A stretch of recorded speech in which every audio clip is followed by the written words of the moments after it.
Sir ఇక్కడ కొత్తగా ఎవరు వినట్లేదు, నేను ఆల్రెడీ వినిపించిన.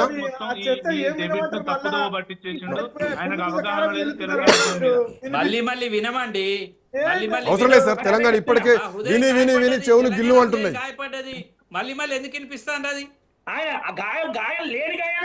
గాయపడ్డదండి. క్లారిటీ అయితే వచ్చింది.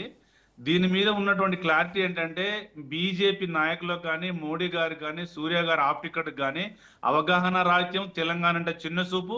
ఇప్పుడు ముగ్గురు మనుషులు, నలుగురు మనుషులు మాట్లాడుతుంటే, ఒక ముగ్గురు గెస్టులు మాట్లాడుతుంటే మధ్యలో డిస్టర్బ్ చేయడం, ఏదో మాట్లాడడం. రామరెడ్డి గారికి అంత అవగాహన లేదు, ఆయన మాట్లాడిన పద్ధతే బాగలేదు. ఆయన ఏదో చెప్తున్నారు, పార్లమెంట్ లో టెప్పర్ ప్రే అంటాడు, ఏదో డోర్ దగ్గర పెట్టిండు అంటాడు. నయం ఇంకా చాలా విషయాలు అవసరం లేదండి. స్టేట్ ఏదో రూపంగా 60 ఏళ్ళ కోసం బయటపడ్డాము అంటే మీకు తెలంగాణ రావడం ఇష్టం లేకనే మాట్లాడుతున్నారు. ఇప్పుడు అదే వస్తుంది. నేను ఏమంటున్నా, రామరెడ్డి గారు ఇవాళ కొత్త కాదు. రామరెడ్డి గారు ఒక్క నిమిషం. బీజేపీ నాయకులు, కేంద్రంలో ఉన్నటువంటి సెంట్రల్లో ఉన్న బీజేపీ నాయకులు ఇందాక మీరు అన్నారు, తలుపులు పెట్టి శ్రీకృష్ణ కమిటీ రిపోర్ట్ను అంగీకరించి తెలంగాణ రాష్ట్రాన్ని అనౌన్స్ చేసి అర్ధరాత్రి తెలంగాణ రాష్ట్ర, ఇవన్నీ మాటలు అన్నారు. బట్ ఇదే మీరు అనట్లేదు. మీలాంటి చాలా మంది అన్నారు. నేనేమంటున్నా ఇది ప్రజలు, అరే ఇప్పుడు ప్రతిపక్షాలు మాట్లాడుతున్నాయి, బీజేపీకి ఎందుకు ఇంత కడుపుమంట తెలంగాణ అంటే, తెలంగాణ ఉద్యమం అంటే ఎందుకంత చిన్న చూపు. పక్క రాష్ట్రం నాయకులు నేను అంటున్నా, ఇప్పుడు ఆల్రెడీ సూర్య ఆల్రెడీ చంద్రబాబు నాయుడు రేపు బీజేపీ వాళ్ళే దీన్ని, బీజేపీలో ఉన్న కింది కార్యకర్తలు దీన్ని సమర్థించారండి. రామరెడ్డి గారు, కింది కార్యకర్తలు దీన్ని ఒప్పుకోరు. మా చాలా మంది, నాకు కూడా ఫోన్లు వచ్చినాయి, కింది కార్యకర్తలే రేపు రోడ్డు మీదకి వచ్చి వారి మీద ఉంటది. మీరు దయచేసి మీరు ఆలోచన చేయండి, మీరు దీన్ని అగ్గి చేయకండి. ఇది అగ్గి రగులుకున్నది, ఇది అగ్గి రగిలింది. మీరు క్షమాపణ చెప్పించండి. ఇంత ముందు మా సార్ చెప్పినట్టు క్షమాపణ చెప్పించండి. డిమాండ్ ఇస్ అదే పార్లమెంట్ లో తెలంగాణ ప్రజలకు క్షమాపణ చెప్పాలి అని రోజు తెలంగాణ డిమాండ్ చేస్తోంది. ఇఫ్ నాట్ రామరెడ్డి గారు,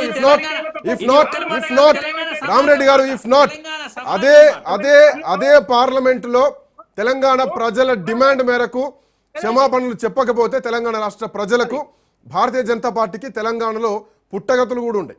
ఎందుకంటే ఇది ఉద్యమం చేసినటువంటి నేల, ఇది ఉద్యమం చేసి కొట్లాడినటువంటి నేల. కాంగ్రెస్ బీఆర్ఎస్ పార్టీనే తెలంగాణ రాష్ట్ర, నిజాలు మాట్లాడుతున్నాను. బీయింగ్ అ జర్నలిస్ట్, మీరు నన్ను మొదలు అన్నారు, ఇప్పుడు అంటున్నారు.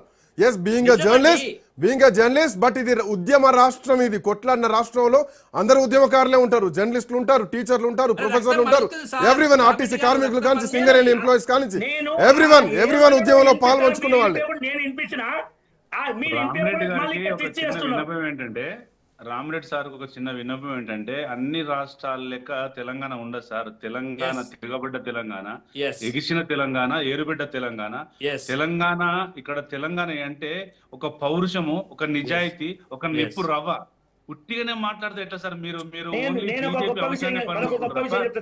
ఇక్కడ ఎన్ని త్యాగాలు, ఎన్ని అంశము, ఎన్ని ప్రాంతీయ బోర్డులు, ఎన్ని అంశాలు, ఎన్ని మీరు ఉట్టిగానే అంటే మీరు రాజకీయ అంశాలు, రాజకీయ కోణాన్ని చూడొద్దు దయచేసి. తెలంగాణ తిరగబడ్డ తెలంగాణ.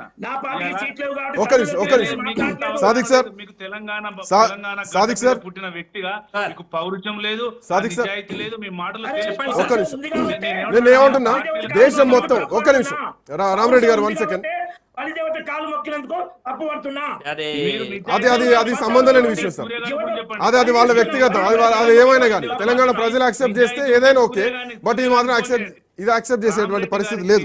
ఉంటే ఆ ఎంపీ సూర్య గారికి ఫోన్ చేయండి సార్. మీరు ఒక్క నిమిషం సాదిక్ సార్, ఒక్క నిమిషం కాంబోజ్ గారు, 1 సెకండ్. ఆ పిల్లోనికి ఫోన్ చేసి మీరు డిస్కస్ పెడితే మీ దగ్గర నిజాయితీ కొట్టొచ్చు కనపడుతుంది. అంటే దేశం మొత్తం, ఒక్క నిమిషం రామరెడ్డి గారు 1 సెకండ్, ఒక్క నిమిషం. దేశం మొత్తం సాదిక్ సార్, ఈరోజు మధ్యాహ్నం వరకు కూడా నేను డిబేట్లలో మాట్లాడినా కానీ, ఉదయం 9 గంటల నుంచి డిబేట్లలో కూర్చున్నాం. మహిళా సాధికారత బిల్లు అద్భుతం. ఇది రాజకీయంలో, భారతదేశ రాజకీయ ముఖ చిత్రంలో ఒక మైల్ రాయి. ఇక్కడ నుంచి రాజకీయాలు ఒకలా ఉంటాయి, ఇక నుంచి రాజకీయాలు అంటే ఇంతకుముందు ఒకలా ఉండే ఈ చర్చలు జరిగినాయి.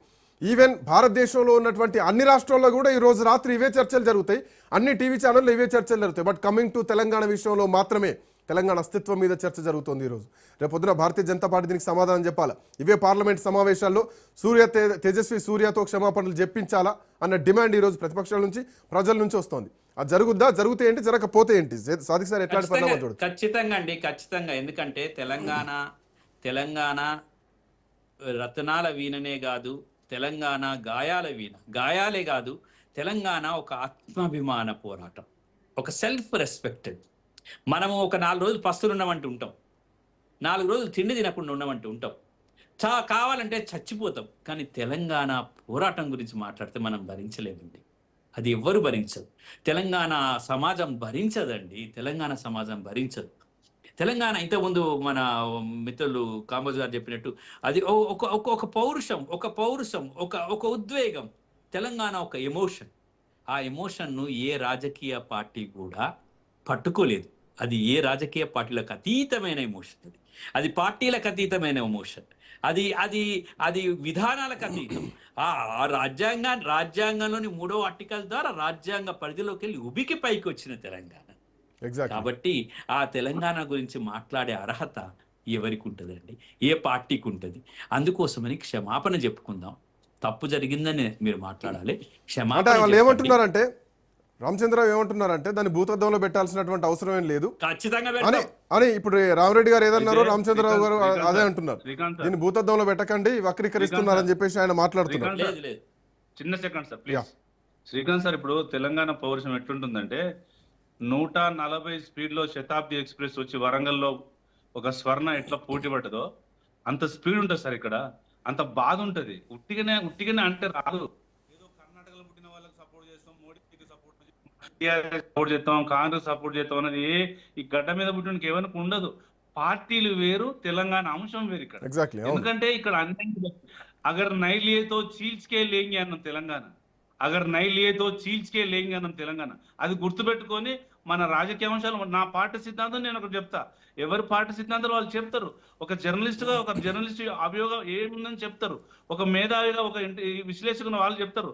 కానీ పతాకం అదే మోడీని పొగడడం, అదే ఇతర వ్యక్తులను పొగడం అనేది ఒక నాయకునిగా ఉన్న లక్షణాలు పనిచేయవు. ఎందుకంటే ఇప్పుడు భారతదేశంలో 29 రాష్ట్రాల్లో తెలంగాణకు సపరేట్ స్థానం ఉంటది. ఇక్కడ ఎందుకంటే మీరు ఇక్కడ ఉన్నంత సాహిత్యం కానీ, ఇక్కడ జానపదాలు కానీ, ఇక్కడ కళలు కానీ, ఇక్కడ మావోయిజం కానీ, ఇక్కడ ఉన్న విప్లవ పార్టీలు కానీ ఎక్కడ ఉండవు. అంటే ఏమన్నా అంటే అందరూ ఒక్కడేసారి ఇట్లా పావును